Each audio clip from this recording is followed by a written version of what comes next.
Assalamu alaikum wa rahmatullahi wa barakatuhu. You're listening to the Muslim Podcaster.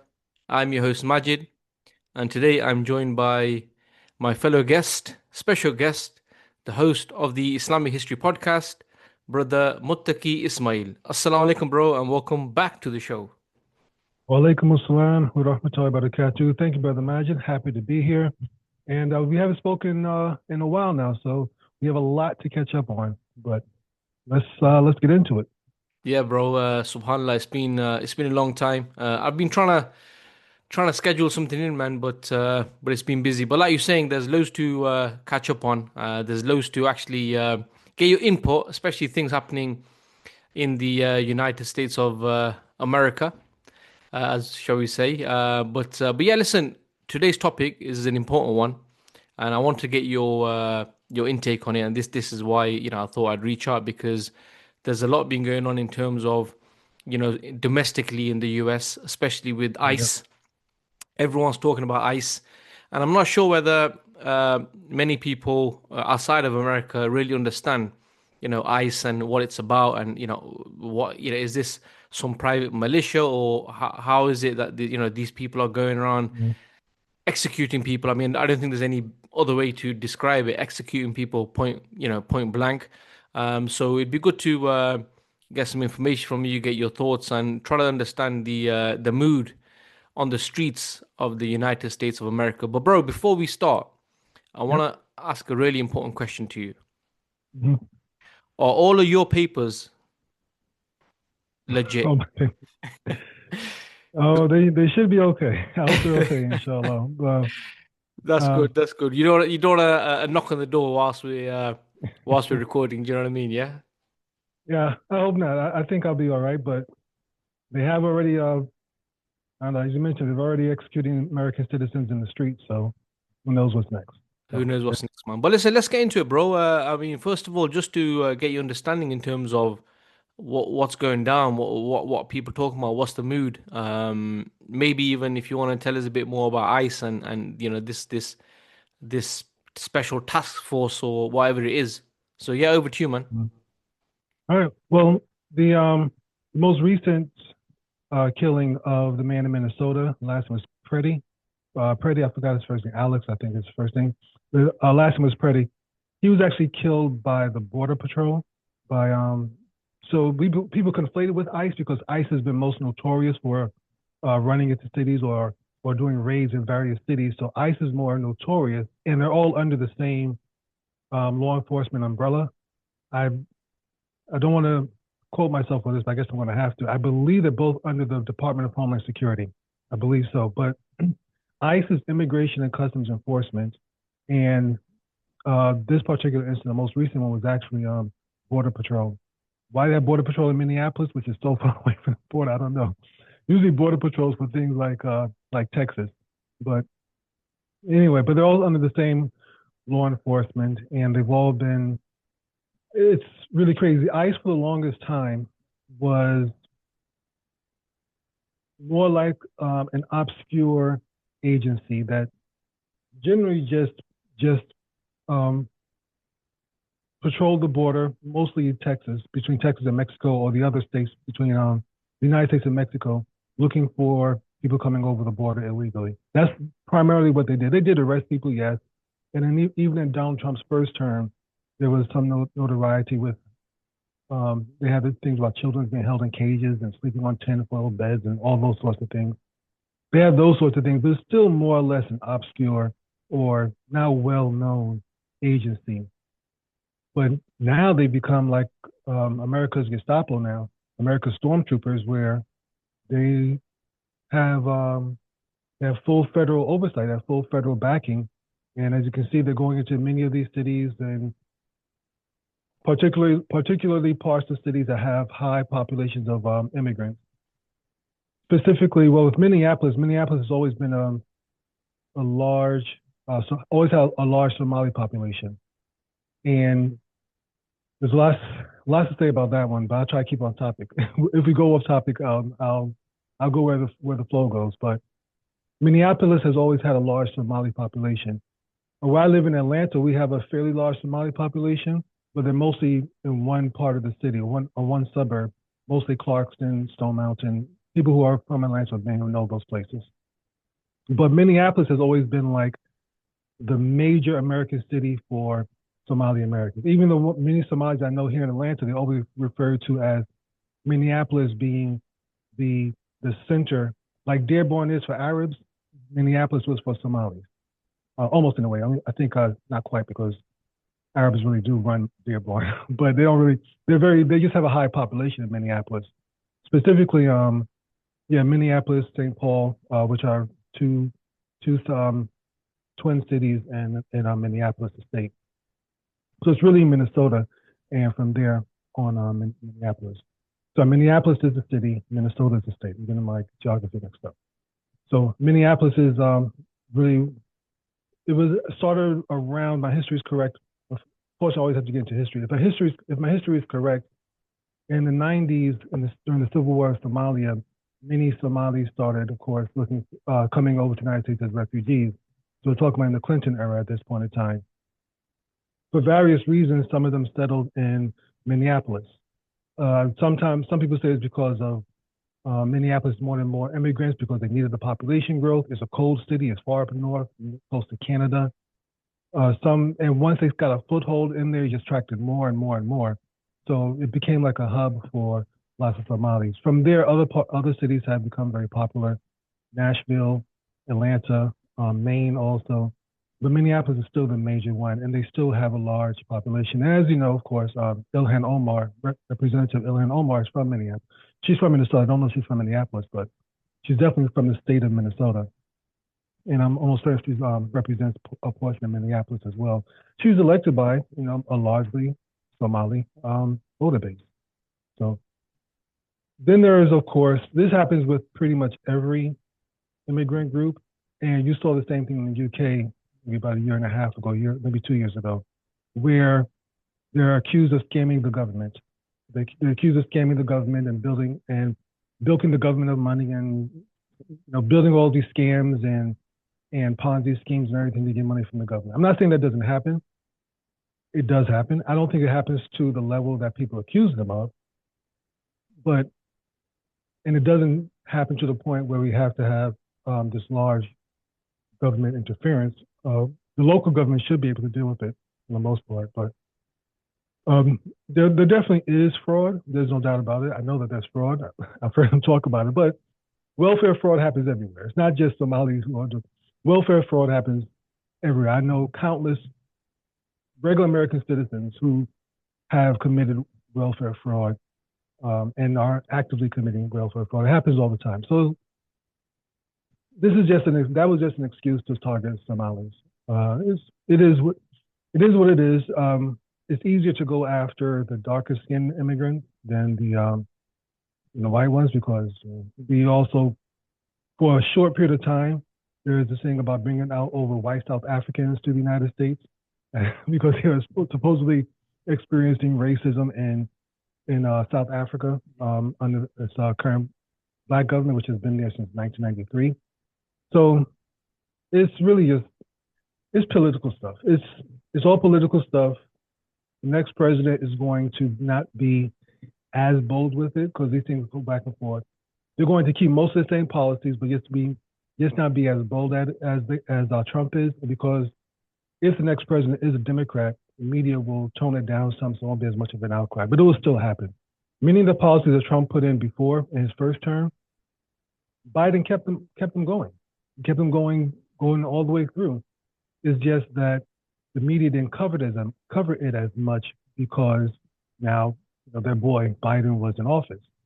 So when Trump leaves, the next president is going to keep a lot of it as well. They may make some changes, but I don't think it's going to be an overall huge difference maker no matter who's president. So, it is what it is for now. I don't know nobody knows how far this is going to go. Generally speaking, the overall sentiment against ICE, as far as the populace is concerned, is very negative. You see, they have to cover their faces because they don't want to be doxxed, they don't want to be targeted. They everywhere, especially if you go to a liberal city like New York City or which is where a lot of immigrants are, places like New York City, Los Angeles, Chicago, stuff like that. Large cities that have a large population that tend to be more liberal. They are often confronted by crowds with their phones out and taking pictures of them and everything, those sort of stuff. So, they're going to have to cover their faces so they don't get tracked down. And even still, some of them still get doxxed and found out online and have their information exposed. Generally speaking, though, except for the most, I gotta be careful because I live in Atlanta is a fairly liberal city anyway. So I don't know if I'm just in my own bubble, but I don't believe most Americans like what's going on. They may, even if they agree with immigration enforcement, with cracking down on immigration and getting people out who are here illegally, even if they agree with that, they don't agree with, I hate to put it like this, they don't agree with gunning a white man down in the streets. I mean, that's not something that happens too often. So far, the last two people who have been killed have both been Caucasian, and that's a bit shocking. If they were any other race, if they were Somali or blacks, or even if they were Latino or something like that, the outcry would have still been there, but I don't think it would have moved as many people as it is when they see now I say regular Americans, but white Americans being killed in the streets. And even the last one that was killed, with the man that was killed, they say he had, I mean, the videos clearly show that he was on his knees. He was on his knees, like almost on all fours when they killed him. So he was not threatening them in any way. And honestly, guns are legal in the United States. It's very much legal to have a gun in most states. Pretty much every state is legal. It's just a matter of how many restrictions they put on there. But Minneapolis, or Minnesota, I should say, even though Minneapolis is a very liberal city, Minnesota has lots of forests and lots of wildlife, so the hunting is a big thing there. So having guns is not really a surprising thing. And there's lots of I can't remember the young man's name, but a couple of years ago there was a protest. Can't remember the city right now, and I'm forgetting the name. I'll remember it soon. Where a young white man brought a gun to a protest, but this time it was a protest about Black Lives Matter, and he wound up opening fire and killing two protesters there, and he was let off. I can't remember his name. He was a young guy. He was let off, and he had a large gun. The guy who was killed in Minneapolis a couple of days ago, he had just a regular handgun. The guy who came to the protest and killed those protesters during the Black Lives Matter protest, he had I think an AR-15, basically a machine gun, and he wound up going to court, put on trial, but he was found not guilty. He got off. So I can't remember his name right now, but it's if I have a chance to Google, I'll find it for you. But yeah, so yeah, generally speaking, I think most people are getting tired of it. That's why they fired the recent. Like I said, it was Border Patrol that killed that was involved in the most recent killing. That guy said he wasn't fired, but he was reassigned. The head of that agency was reassigned, and even I think her name is Christy Noam, the head of Department of Homeland Security, which is over all these agencies. She's under a lot of fire, and the Democrats are doing the same old saber rattling where they yell and scream and shake their fists in the air and say she needs to step down, she needs to be fired. They're not going to do anything. I have no confidence in either one of the parties. They're both. One is evil and corrupt. The other is just incompetent and corrupt. And they're both all paid for by the Zionist entities. So none of them I really have any hope for much change. But that's what he's saying right now. Yeah, subhanallah, bro. Now, Jazakallah for the overview.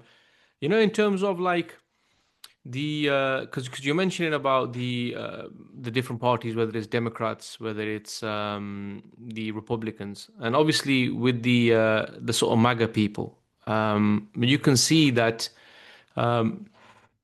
especially with Donald Trump, and it's not just about one person because at the end of the day he's going to have a voter base, and from looking from outside in, it seems, and it's not just in the United States. You can see this in happening all over the world, where the populations are becoming more, you could argue, far right, and you can see this from you can see it manifest in terms of who they're voting for.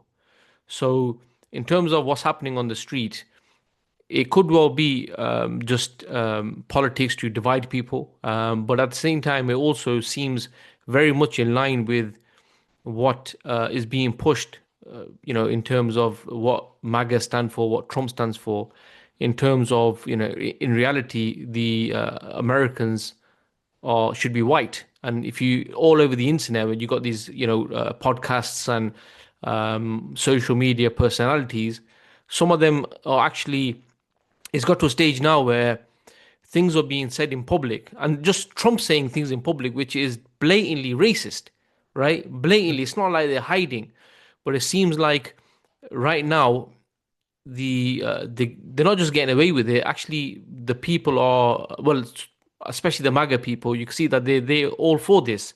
And the strange thing in this scenario where there's two people got killed is that they weren't colored, or they weren't like Somalian, for example. They were just Caucasian Americans, right? And I think you're right. That's maybe a reason why there's a big hoo-ha. But what it would seem is, and not just domestically, but internationally, and we'll come to this as well later. But it seems that the position that America is moving into, or the leaders are taking it down, is one where it's not really based on the rule of law in a way. It's more like, might is right, in the sense that if you can do it, you do it and you'll get away with it. Because, a lot of people from what I see online, why they discussed about what's been happening in terms of these executions is it just seems so illegal, in terms of like, how can you just execute someone? And then there's talk about how these ICE people are actually being trained by the Zionists, right? And you can see, and some people talking about this very similar kind of tactics that are being used elsewhere, that are being now um, imported or exported to the streets of America. So to a lot of people, especially in the West, where whether it's in the US or whether it's in Europe, where they kind of like have always been living in this, I would say, illusion about the rules-based order, and about, uh, innocent until proven guilty. All of these type of things. Yeah. These whole activities, it seems like it's going against it, and it's becoming the law of the jungle. Hmm. You understand? So I'm Now, not sure if people are seeing that on the ground there. well, do you remember I think it was last week, the Canadian Prime Minister gave a speech that made a lot of noise. He admitted what everybody already knew, is that the so-called rules-based order was rules for everyone but the West. Those rules, as even till now, the only convictions in the World Court or in the International Criminal Court have mostly been Africans or other leaders of third world countries. Never for, you have Netanyahu, but unless there's a huge change in something, he's not going to face any justice. Not in this world. Allah will give him justice in the next life. And Allah may give him justice in this life too, inshallah. But it's not going to happen like through the International Criminal Court or anything like that. So it's always been like that. Might makes right has always been like that. Just people pretended that it wasn't that, or I guess we all bought into the idea that that's just the way it was, or I don't know, but it's always been that way. Might makes right on an international scale, where the Western countries and Israel, Western nations and Israel could commit all sorts of humanitarian atrocities and do all sorts of evil things. Just an example, I hate to go into, I hate to go off the topic. I like to talk about history, but I hate to go off the topic. The one war the United States really lost in the past 70 years or so was really the Vietnam War, that we can say that we truly admit that we lost without any sort of a caveat. In that war, roughly about 50,000 American soldiers died. Over 2 million Vietnamese died in that war. And that was back in the 60s. Our weapons are 10 times more powerful, even maybe more than that now. And the United States didn't face a single crime because the United States was the most powerful nation at the time. It killed 10 million people. There were not 10 million soldiers in the North Vietnamese army. So the North Vietnamese army may have had at most 250,000 people. So that means the other 1.75 million were civilians. And that's how many people the United States killed in that war. Now, maybe the United States didn't kill all of them. The allies may have done some of it as well. But still, this just goes to show that, and even the Secretary of State at that time I think it was the Secretary of Defense. But even I think the Secretary of Defense at that time mentioned that if this was any other country, the United States would have faced war crimes because we definitely committed war crimes back then. It's the same thing now. While what ICE and Border Patrol and law enforcement is doing right now, it is extreme, but this has been happening. It just has been happening for years. It's just that partially it's because Trump has the media doesn't really like Trump but so much. The media is kind of liberal. I think most media is liberal. Over the mainstream media, that is mainstream news media, tends to be more liberal, tends to be more anti-Trump, a bit more. Not as much as they were in his first term. They've toned it down a lot more now, but they're definitely more anti-Trump than they are pro-Trump, and so they magnify these things a lot more than they would have been if this happened during, say, Obama's administration or Biden's administration. So, and also, yes, the fact that they were two white people who were killed, I think, has a lot to do with it as well. That makes it catch on more. But I mean, there's I could name a couple of movements that have been violently suppressed by the United States or by different law enforcement agencies within the United States. The Black Panthers, the Push Movement of Philadelphia, Black Panthers, Huey P. Newton. If you're not familiar with the story, just go look it up in Chicago. This is back in I think the 70s. I think it was the 70s.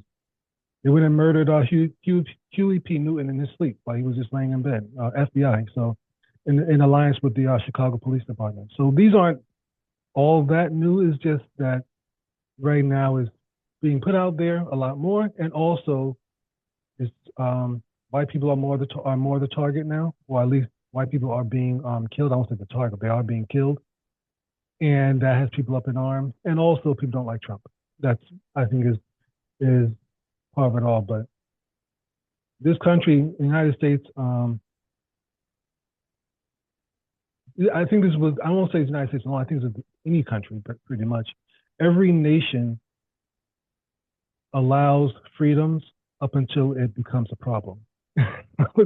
Every nation allows freedoms up until it becomes a problem or a threat to their establishment. Then all of a sudden it becomes a national security interest. And once it becomes a national security interest, all bets are off. So I'm not someone who advocates for chaos or anything like that or no government. But I become much more cynical after studying so much history and seeing how many things have happened that go against the quote unquote written law, that nothing really surprises me. So that this is happening now is not really that much of a surprise. And it's just a matter of how far it's going to go. Yeah, it really is a matter of how far this is going to go. And I think even now, I think Trump realizes he's going to have to put some brakes on them. He has to put some sort of controls on them and try to bring down the energy a little bit because it's really going against him right now. He's lucky it's not summertime. If it was the winter time, if it was summertime and it was warmer outside, because right now it's freezing cold here and it's even colder in Minneapolis. So, and that's probably keeping a lot of the protests at bay. If it was warmer weather, he'd be in trouble. So I think half the country would have probably been shut down right now. But he's gotten off good because we have 2 straight weeks of cold weather. So much of the eastern part of the United States, and that has kept a lot of the protests down. But if this were to happen 2 months from now, it would be like the Black Lives Matter protest, maybe even more so. So. Yeah, subhanallah, bro. You know, something that you made really good point about the freedoms. They allow the freedoms until it becomes a problem. I'm sure it was the last podcast we recorded during the sort of height of what was happening in Gaza and with all the protests at the campuses, right? And actually, what you can see is, and this is not just in the US, we see it in the UK, we see it where what they've been able to do is over the period of 2-3 years, how they've been able to demonize and change in a way the rules in terms of people protesting. Because I'm sure now that there are mechanisms in place where you wouldn't be able to see those same similar type of campus protests in the US like there were at its height, because Yeah. in all that time, I mean, we were speaking at the time. I think it was in full sway. So you're thinking, well, yeah, the people out, they're expressing their views, but what we're seeing is that, and this is something I mentioned on the sort of previous podcast I recorded, that all countries and powers, whenever desperation kicks in, they're the first to actually go against the things that they are supposed to stand up for and promote, right? So what we're seeing now, like you're saying, in terms of the change in the protests and the mood, now they've been able to quell that, and I think it's becoming more so now, where even though in the West it's supposed to promote the freedoms, but the fact that now, just as an example, in the UK, where they've been arresting 80-year-old, 90-year-old people, right? Because they're holding up a placard which says no to genocide, or that they support Palestine action or something. It's a group that's been put on a terrorist list in the UK, for example, right? And these are the same people, by the way, that are complaining about Iran's treatment of its protesters. But that's a side point maybe we can talk about at some point. But they are setting the ground to make it more difficult now for people to express, and think about it also in the last two scenarios, especially with the ICE and the border control people. Most people thought it was ICE here anyway, but Most people they did here too. So yeah, I yeah, just found out a exactly. couple of days ago that it was actually Border Patrol. So I'm no better. Go on. I'm sorry. But I don't but get. no, no, no. But the point I'm making is that if you think about it, it's not like they executed the people they were after. They executed people who were standing up for people who were against what they. So basically, what I'm trying to say is, like, as a normal person, that can actually demoralize you. Think, okay, well, I want to speak up, but I may leave home and not return, because the guy, for example, that Perry guy that got executed, I'm sure he made plans for the evening. He didn't expect not to be going home that day. So it's a psychological warfare at the same time as well, really, to suppress people, because even if now you go out, you got people that can execute you, and there's no accountability for them, but that person's lost their life. Yeah. This is that's Speaking of the college protest, yes, many students lost their scholarships, got kicked out of school, lost the credits that they've earned thus far. Lots of professors who supported them, they lost their tenure, lost their jobs, things like that. And these type of university jobs are very difficult to get. There's lots of competition for them. There are only but so many seats available.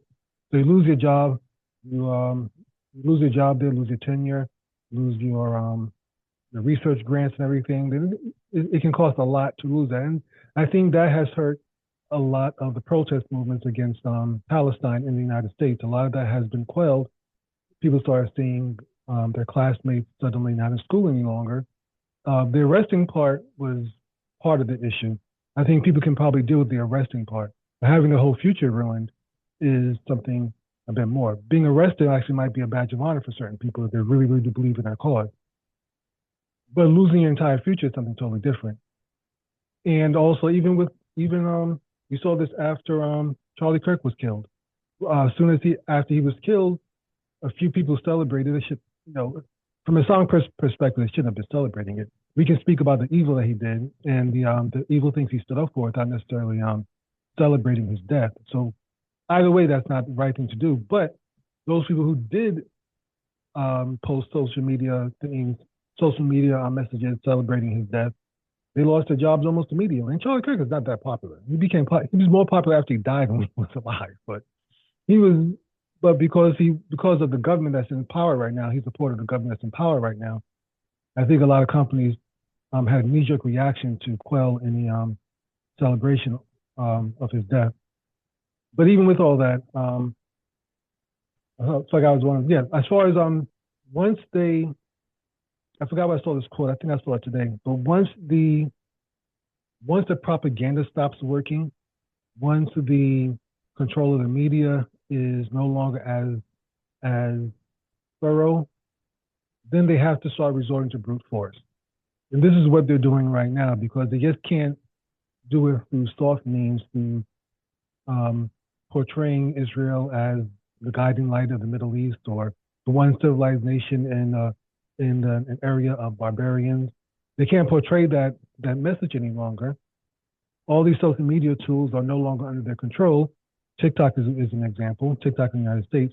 Are you familiar with what happened with TikTok in the United States? Yeah, How yeah, it got they brought it out by the Zionists. yeah, yeah. I won't go through the whole history of it, but right now, a couple like 4 or 5 days ago, the deal was concluded where it became the property of Larry Ellison. Larry Ellison is a big Zionist.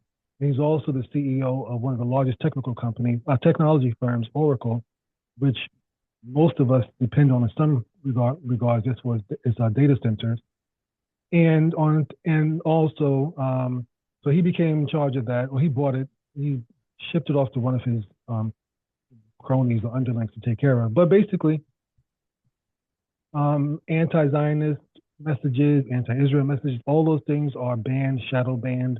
They're kicking people off the platforms and everything. And so more recently, there's been a push here in the United States. I've gotten at least 4 different messages from people in my small network of friends sharing the message to leave TikTok or uninstall TikTok. And so I don't really use TikTok. Well, I didn't use TikTok that much, I should say. I have one for my channel, for my Islamic History channel, but I've deleted my account and went on to Upscroll. Upscroll is it's supposed to be a TikTok competitor, but it's made by a Palestinian. And so I went on there instead, and hopefully that grows, inshallah. But the main thing is to get off of TikTok. That's the thing. If you for United States citizens, I don't know how it is in the UK or other parts of the world, but here in the U.S., TikTok in the U.S. is partially owned by Zionists, a billionaire Zionist supporter. So, Bro, I'd say it's fully owned because one of the speech that was telling was, and when Netanyahu said one of the biggest achievements they've had is the yeah, sale of TikTok. exactly. And so it's yeah. So any Americans listening to this, delete TikTok, delete your account on TikTok, and either don't do anything or get some other alternative that might be better than TikTok because But there's already quick before question to you, then. bro. Quick question. Do you think that because now you see the PR the PR movement is in full flow, right? The Gaza's not finished. A lot of people obviously, unfortunately, have moved on because it's not you're not seeing.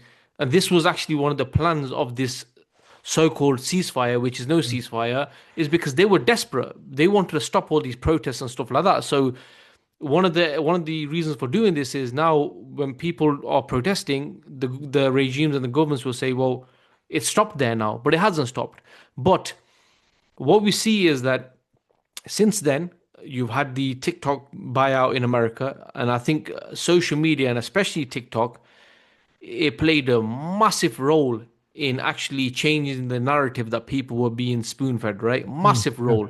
And to the extent where I was watching a video of that new owner, where he was talking about how on the platform, if people use the term Zionist, he was Hmm. saying if you use it in a positive way, then that's brilliant. But if you use it as a slur, then this will be flagged. So what they're trying to do now is they're trying to undo what was done, right? Now, the question I have for you really is in terms of, and again, like I said, it might be a difficult one because you can probably only um, talk about your bubble of people and what you see. But in terms of that narrative, in terms of that shift, um, do you think it's reversible? And why this is key is because you have people that are growing up that will be voting, right? Um, and for example, we see what happened in New York with Mamdani, right? Yeah. Do you think that the political landscape in 4 years and 8 years um, may be quite different in terms of how people want the relationship between the Zionist entity to be? Because even in the MAGA base, there are those who are saying like, okay, if we're America first, that means America first. It doesn't mean Israel first, right? And then Yeah. I watched this video of Netanyahu a few weeks back, where he was talking about his goal is in 10 years to be off U.S. aid, right? Maybe they know. that there's been a seismic shift since October the 7th. But in terms of what do you think in terms of, is this reversible? Have Americans now finally woken up? And will this kind of like manifest in future elections, like the people who stand up for elections? Who will be voted? Will it be the one who says the first country I'm going to visit is Israel? Or is it going to be the one who says, well, I'm from New York and I'm going to stay in New York? Yeah. The election of Mamdani, I think, that was, I won't say a turning point, but that was the proof that their control over the narrative has really, really weakened. They don't really control the narrative anymore. They have to use brute force. Israel, Zionists, and their supporters have to use brute force and politics, the law, they still control the law. They still control a good chunk of the money. They still control law enforcement. So they have to use brute force. Just using controlling it through the narrative is over. I don't think that's going to change anytime soon. It'll be very difficult to change. Now, granted, the vast majority of the people don't care. They're ambivalent. They don't really have any concern one way or the other. But even those who do not really know much about the situation, they may not care or may not know about the history of Palestine and the so-called state of Israel. They may not know or they may not care. But one thing, nobody wants their money going to a foreign nation when we don't have things here that we need, even if they don't care about it. That's one thing that most Americans will agree on. Even people who don't like Muslims, who don't care one way or the other, they don't want their tax dollars going to buy warships and warplanes for another nation when money could be used here. So I don't think that aspect is going to change as far as not anytime soon, at least. Now, things such as New York is a special case.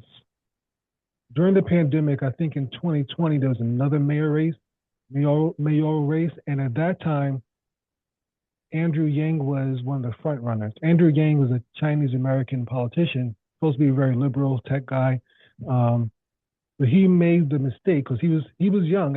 He was young for the time. He was maybe what the age that Mamdani is now, maybe a little bit older. And he was one of the front runners in the race for the mayor of New York City. And he mentioned how he supports Israel. And this is in 2000, long before October 7th, a couple of years, 3 years before October 7th. And his popularity plummeted, and he exited the race a few weeks after that because he went from the top of the list down to almost nothing. New York City is a different case. Again, New York City, even though it, as they say, has the largest population of Jewish people outside of Tel Aviv, it still has a lot of other people too. Not just a bunch of Jewish people. And even those Jewish people, many of them are also liberal. And many of them don't really care for Israel or don't have those emotional ties to Israel. Otherwise, Mamdani would have never won, but he did. So even then, the tide was turning against Israel, even at that point in time. And it's even more so now. I don't think there's a way to really turn it back. Not without some new sort of technology that just, I just can't think of right now that can do it. I don't think that's going to happen, inshallah. Mamdani winning was proof that someone can openly say, I do not support Israel and I'm not going to visit Israel. If Netanyahu visits New York City, I'm going to arrest him. I don't think he's going to arrest him. I don't think he can arrest him if he wanted to. But still, the fact that he was able to openly say these things and all of his opponents are trying to use that against him, he's anti-Israel, he hates Jews, because that used to work in the past. That doesn't really work right now. And that's part of the thing. And it's kind of the whole good and bad, because you mentioned how it was, I hope I'll misquote you, but you mentioned how it's more openly racist now in the United States. The president and other elected officials are openly saying certain racist things. But at the same time, that also allows people to be more critical of Zionism as well. Because whereas before that wasn't possible. Like, now for example, like Tucker Carlson, for example. Yes, exactly. Those things were impossible, and they still can't be done on mainstream media. It could be done on YouTube currently. We'll see how long that lasts. But right now, it could still be done on YouTube to a certain extent. But it can't be done on mainstream media. This outright criticism of Israel couldn't be done 5 years ago. 2001, 2000, it couldn't be done like this. But now it is. and I don't think that's going to go back. And the way Israel is right now, and unless Israel changes ways, if I was an Israeli or if I was an Israeli politician, the way I would change things, if I wanted to save my Jewish nationalist nation, I would immediately start trying to incorporate Palestinians into the government and into the general population, granting rights, promoting voting rights for Palestinians and equal rights. That's the thing I would immediately start doing, and actively trying to build up Gaza and start bringing people in. But they're not going to do that. That's not the way. That's not the way the mighty react. That's not the way the elites do. They're going to resort to brute force. That's what they always do. They're expansionist anyway, bro. Yeah. So if they were smart about it, if they could see long term, if they weren't so arrogant, but Allah says that they are arrogant, so we know if they weren't so arrogant, that's what they should do to try to keep their Zionist state alive and keep Americans on their side, and B, improve their image globally. That could be done in about 2 years of heavy propaganda, not fake propaganda, by putting an Israeli superhero besides Captain America, like they did in that stupid Marvel movie. That's that kind of stuff. Real good, real things, and they could do that. And it would tamp things down a little bit and help put some paint over that corroded, rusty bucket as it was. But they're not going to do that. They're going to use brute force and just keep digging their hole as they're currently in until Allah brings things to whatever conclusion He decides to bring it to. So that's on them. But yeah, I don't think it's going back. To go to the original question, I don't think that's going back. There are lots of very popular YouTubers and TikTok. Well, they're leaving TikTok now, but lots of popular social media figures who have built their fan base off of criticizing Israel. So that's their bread and butter. I'm not saying they're insincere about it, but they build their notoriety and their fan base and their money and their income and everything off of criticizing Israel, and they're going to keep that. And Israel's going to give them the fodder to do it. And everything that Israel has done so far as trying to counteract these things, all of their social media, the $7,000 per post, social media figures, all that stuff is cringe. It doesn't go anywhere. It seems so unnatural. It's like watching AI slop. It's literally like watching AI slop with all these. Nobody buys it anymore, and it's just. I saw some really cringy pro-Israel videos, and they are just. Even if I didn't care about this stuff, it was just so like, why are we looking at this? This is like, it's horrible. And even like just the Dave Chappelle bit that he did a couple of months ago, Unstoppable Negro, his stand-up, and the way he closed the whole thing off. That right there is on Netflix. It's on Netflix. Millions of people can see it, and then people clipped it and posted it all over YouTube. You remember his closing bit? Did you watch it? No, I've not watched it. So I mean, if you want to share it. Okay. If there's a lot of cursing. It is. Dave Chappelle is our Muslim brother. May Allah guide him. I mean, it's wrong, but his comedy's out there. It's not for young kids. I'll put it like that. But I don't want to give it away. But like I say, it's all over YouTube. He ended it by saying, if I've ever been compromised, I'm going to have a code word so you know that I've been compromised and not to trust anything I say after that. Here's a code word. I stand with Israel. And he threw his mic down. He ended the show with that. Go watch it on YouTube. It's pretty good. The last 10 minutes or so of the bit. And then, and Dave Chappelle is probably the most popular comedian right now in the United States. There's no other stand-up who comes close to his popularity right now. He was able to go to Saudi Arabia and come back and caught no flack. A lot of other comedians that went to Saudi Arabia and their fan base dropped off. Dave Chappelle went to Saudi, came right on back, and he bragged about it. He talked about it during his. Dave Chappelle is on another level, and again, may Allah keep him on the straight path and guide him and forgive him. That's all I can say. But Dave Chappelle went to Saudi Arabia, came back, bragged about it. Bill Burr, another famous comedian, he went overseas to Saudi Arabia, came back, and his popularity fell off a cliff because everybody's criticizing him for going to Saudi Arabia and taking money and helping to whitewash Saudi Arabia's reputation and stuff like that. But For Dave Chappelle to do that, I mean, and still get away with it and make millions of dollars off of it. For there to be now a Muslim mayor of New York, and I don't care that he's a Shiite. I know he's Shiite. He's 12 Shiite. Disagree with some of the theology, but I'm going to overlook that, quite frankly, right now. Iran is the only state right now that has stood. What little bit they did is more than what the other states have done. But yeah, even Yemen can't really do but so much. I'm getting off topic. I'm sorry. Go back. Tucker Carlson, Candace Owens, two very popular right wing figures. There have been others, even Megan. Can't remember her name right now. Megan was over her name. She was coming over, and there's even speculation that Charlie Kirk was actually moving in that direction before he got off. And not to feed into conspiracy theories, but he was very popular with young conservatives. And I know if he was very popular with young conservatives. It's impossible to overestimate how popular he was with young conservatives. He wasn't popular mainstream just yet, though he was getting there. But he was very popular with young conservatives, college students, and everything. And if he turned against Israel, that would have been it. There would have been almost no turning back. I'm not saying he was off for that reason, but again, if I was trying to protect my future and if I believed in brute force instead of propaganda, that's one way I would have probably closed. We could have closed that loop with that. Allah knows best. Maybe the official story is actually true. Who knows?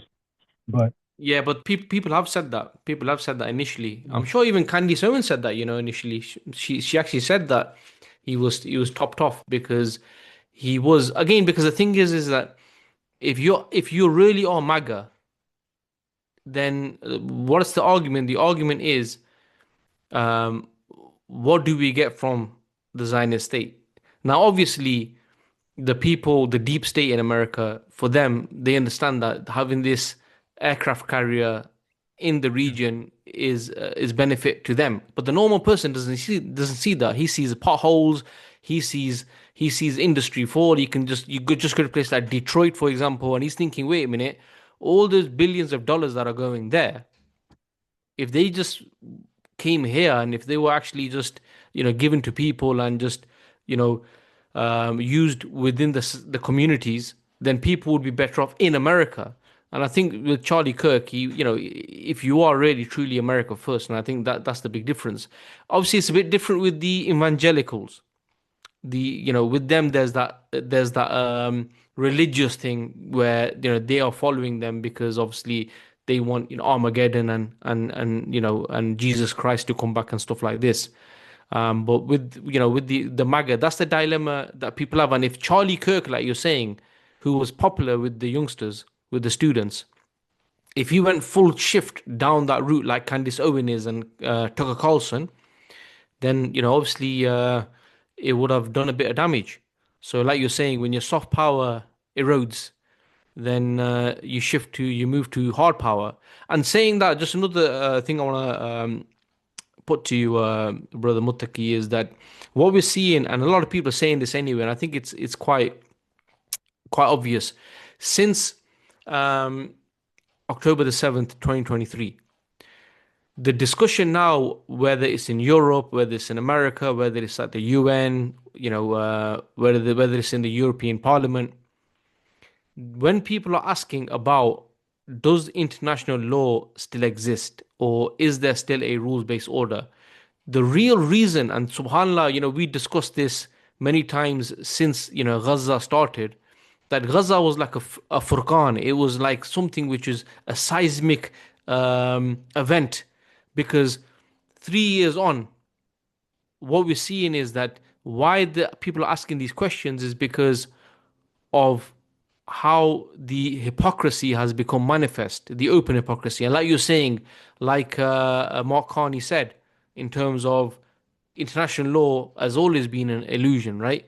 So what we're seeing is with America, with the sort of moves that it's been doing in Venezuela, whether it's the threats to Colombia, the threats to Cuba, the threats to Greenland, right? NATO. So what people are talking about is, in a way now, if your face has been exposed, right?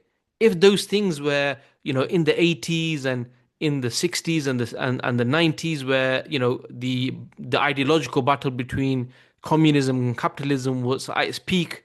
So you saw your Rocky movies and you saw your Rambo movies, and there was always that soft power to show who's the good guy, who's the bad guy. Now it's blatant, like you're saying. Now it's blatant who is the bad guy, right? So it's come to a stage where the way it looks like anyway is with America's moves um, recently, it's basically showing like, well, look, might is right.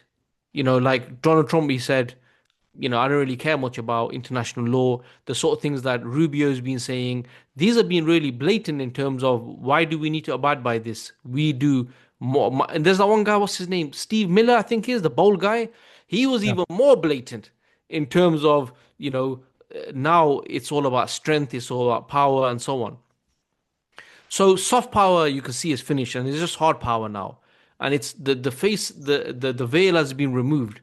So in that respect, when you're seeing Europeans, especially the leaders who are now in a situation where they are, it's a difficult situation because within the populations in Europe, they still feel and they still hold on to these ideas of liberalism and ideas of freedoms and so on, right? And international law and rules-based order and stuff like this. Whilst in America, it's going a different route. So my question really is how do Americans, everyday Americans, feel about this? Do they feel like this approach is making them look bad in the world, or because ultimately, even though I think it's the super capitalists whose pockets actually get filled, but because America would benefit from the Venezuelan oil, America would benefit from the minerals in Greenland, as an example, and people may think that that's going to filter down to the normal person. Do some Americans think, well, screw what people think of us? We're the biggest cowboy in town, and as long as it makes us better, let's do it. So where are people? Are they embarrassed about what's been happening and how America seems to be looking like the bully boy now in the world? Or are people embracing it and thinking, well, look, if it makes us better, then who cares? Yeah, I think it's the latter one, especially particularly for Venezuela. With there was very little backlash, and I didn't really hear too many people. People joked about it and everything, but all in all, just from a pure politics perspective, not talking about right or wrong or anything like that.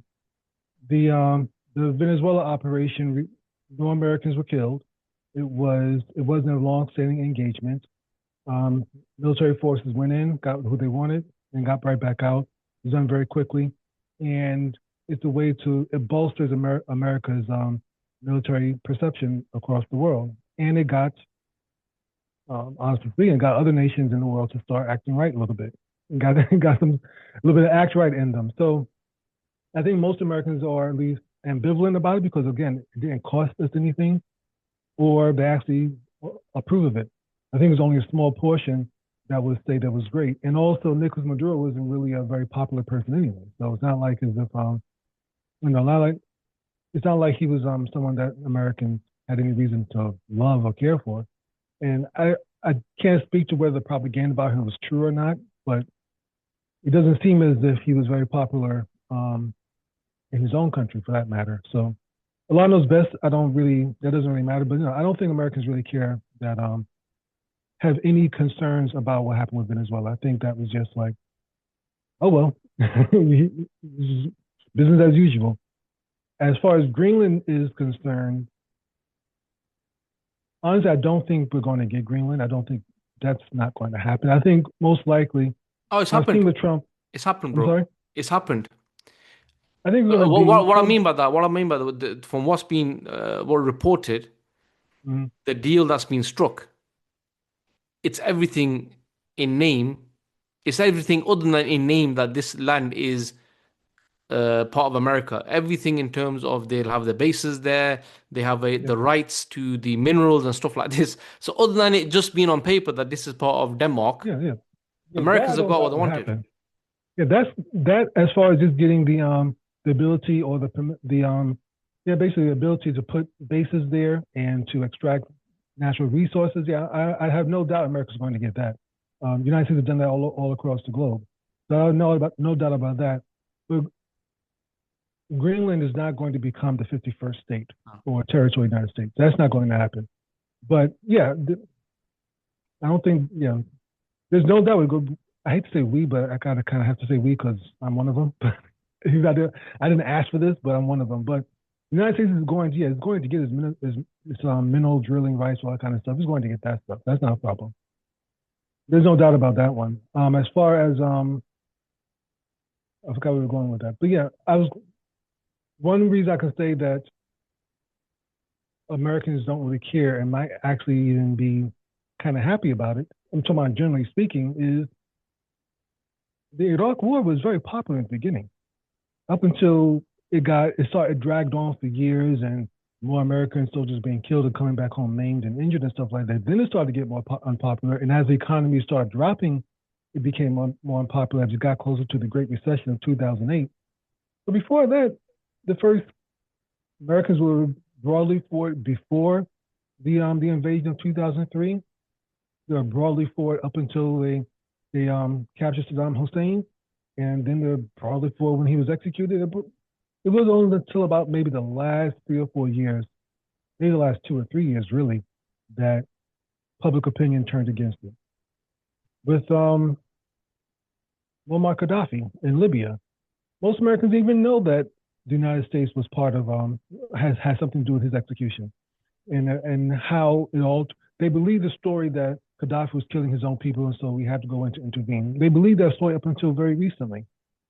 Even though there were lots of YouTube videos stating otherwise, people still believe that up until recently. So they thought, well, yeah, he died in a gruesome way, but he had it coming, things like that. So most Americans probably didn't even really care or even know about it. Those that did probably bought into the propaganda. So I don't think this is any different. The United States had done this before. When I was a kid in 1989, we went into Nicaragua, I believe, and during the first Bush presidency, and grabbed, I can't remember his name, Noriega. And I think Panama, I think it's Panama, maybe not, it was one of those Central American countries, but Panama or Nicaragua, one of them. And they captured Noriega and brought him back, similar to as they did with Maduro. And that was just a blip on the radar and just business as usual. So, no, I don't think that is, because it appears to be over now, and the United States, quote unquote, won that one.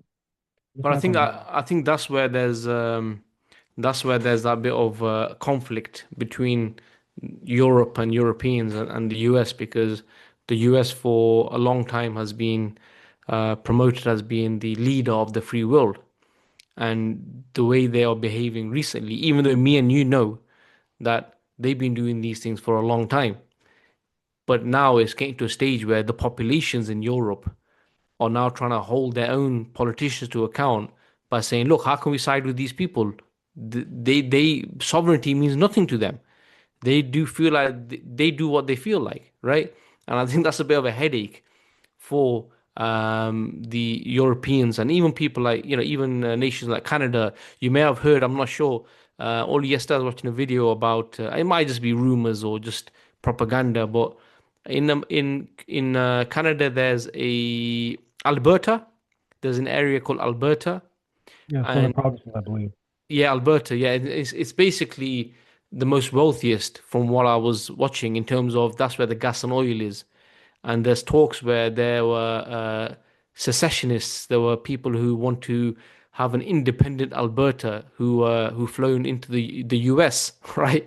Because they want Alberta to move away from Canada. So Mhm. all of these things are happening.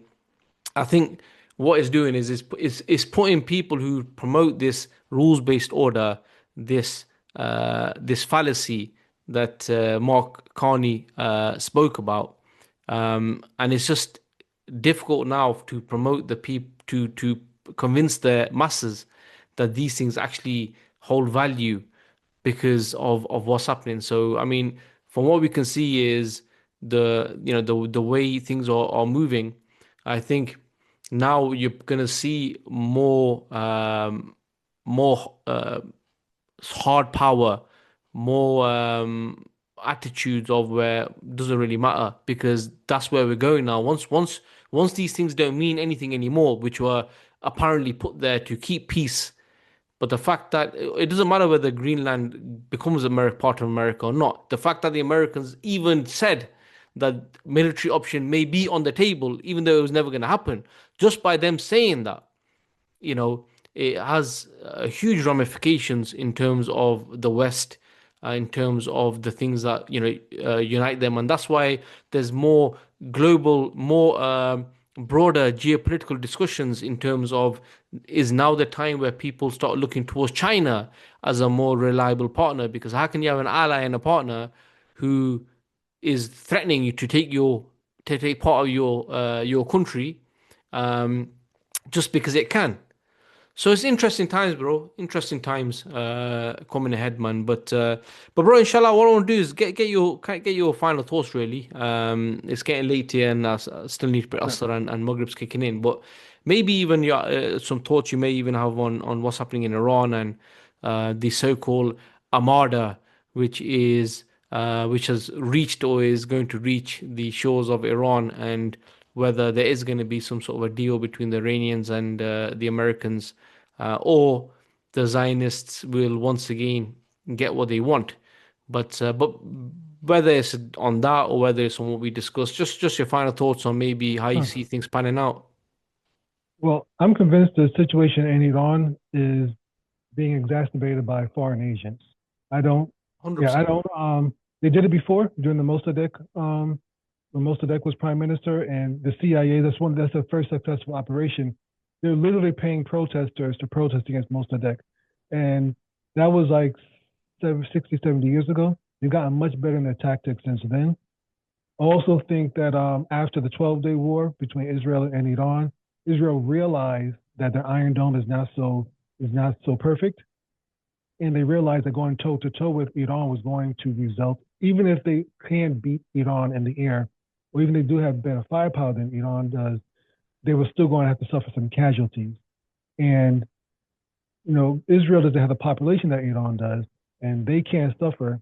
They can't stand to. And they also know that they've been wrong for attacking Iran. Iran didn't, for attacking Iran and bringing this on them, and realizing that they couldn't overthrow Iran militarily or fight Iran militarily, they went to the second wave, which is starting these protests out of the blue, and all of a sudden we hear these crazy reports of 12,000 people killed, and I am convinced that stuff. I'm not saying Iran didn't the government didn't kill anybody. They probably did, but I'm convinced that it was sparked, exacerbated, and popularized and propagandized by foreign um, 100%. intelligence services. Yeah. Mossad, almost certainly the CIA as well. Maybe some others. Maybe even UAE or some others who are involved in it as well. But definitely, so there's that. Now, I'm, I also don't believe a military invasion is in the cards. Um, there's no there's no appetite in the United States still for a military invasion of Iran. The Gulf War is too much in our heads right now. Nobody really trusts the government.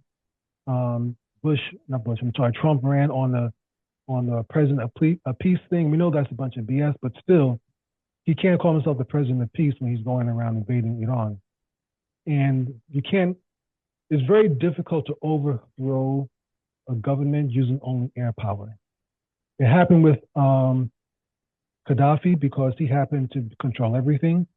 And there's also a rebel movement on the ground that was armed and ready to go. So they were able to do that. In Iran, there's not so much of that. So that will be a very difficult thing to do. So political instability is probably the next thing.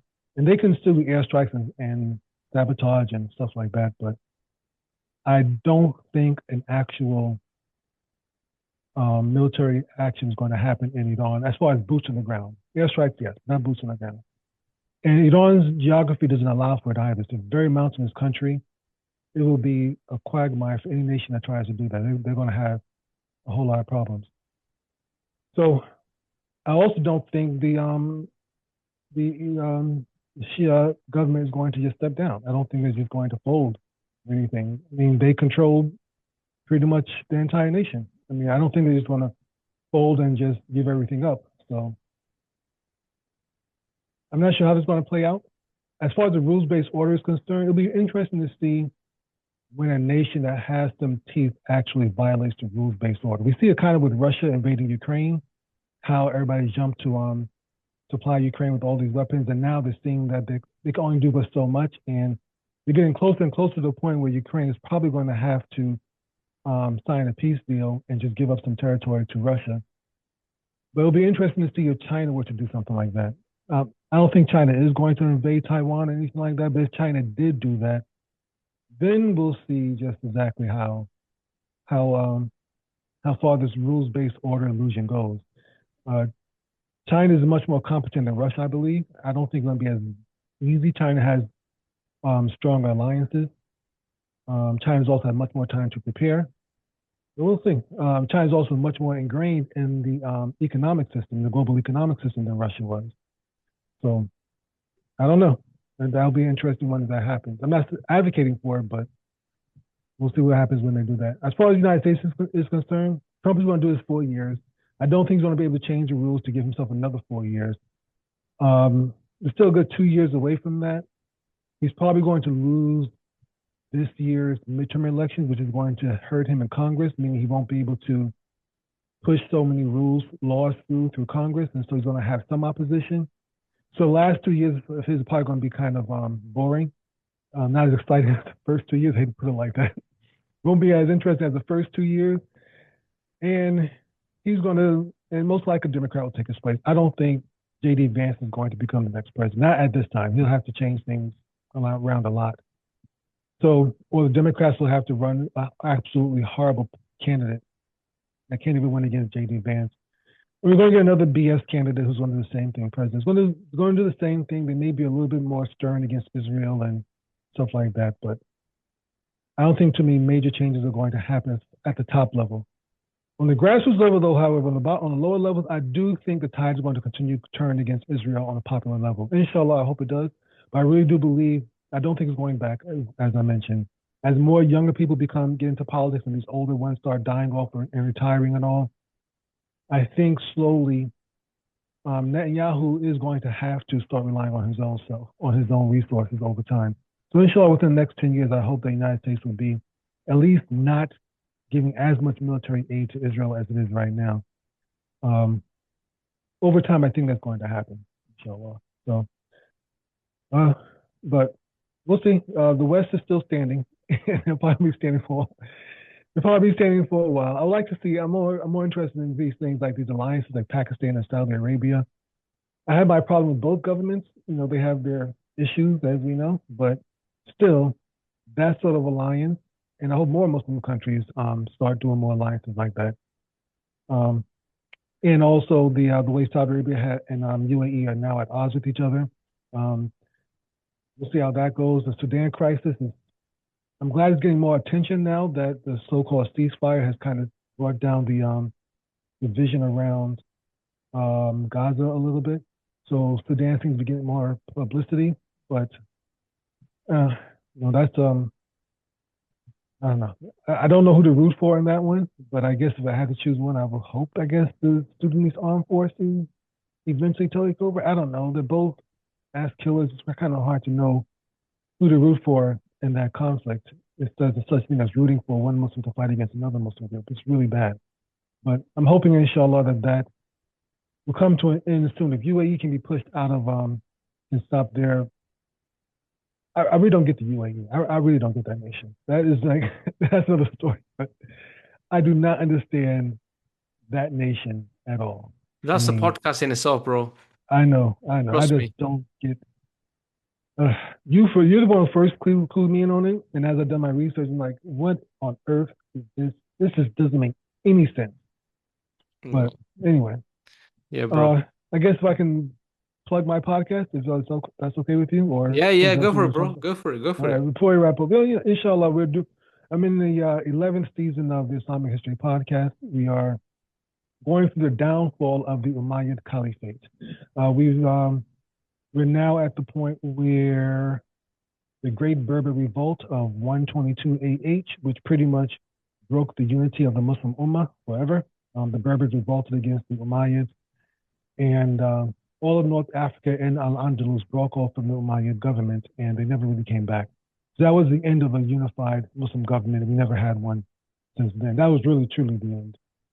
And it's a great epic. It's a really good epic. It shows how I hope I at least I try. I don't want to do too much propaganda for myself, but I try, inshallah, to show how forever wars are a problem, and this is a forever jihad. So a forever jihad is not always politically wise. There's times to you gotta not do forever jihad forever. Gotta sometimes you gotta slow things down. But it wasn't just the forever jihad. It was also things such as tribalism and ethnocentrism as well between the ruling Arab elites and the non-Arab Muslims and the Berbers who were not Arab also. Things like that contributed to all of it. And then definitely tribalism, I think, was probably one of the bigger issues where even Arab tribes didn't trust each other, didn't like each other and stuff like that. So this story, it's out there now, inshallah. I'll have to put it on YouTube at some point, but it's like an hour and a half long, so it's gonna take some time for me to get on YouTube. Yeah, But inshallah. Look forward to that, man. Look forward to listening we to are that. now, inshallah. But yeah, but everyone listening, watching, definitely check out. And I'll always say Islamic History Podcast is one of the first ones that I started following. And then I reached out to Brother Muttaqi, and here we are. We've recorded quite a few episodes Yeah. together, and inshallah we should do it more frequent, bro, because there's so much to discuss, and we didn't even mention the board of peace. Well, the board of peace, and all sorts, So maybe we could do this more regularly, inshallah. Inshallah. Let me know. I'll try. I usually available on the weekends. Just let me know. Be happy Yeah, to join and jazakallah, talk about it. jazakallah Whenever khair, comfortable, bro. inshallah. But yeah, big respect and jazakallah, bro, for coming on at Yeah. short notice. I just mentioned to you a few days ago, let's talk about ice, and here we are. But yeah, for everyone else, please make sure you like and share and subscribe to the channel and leave a comment. Let us know what you think. Whether you agree or disagree, or just shows some support. Inshallah, it goes a long way. Until the next one, assalamu alaikum wa rahmatullahi wa barakatuhu.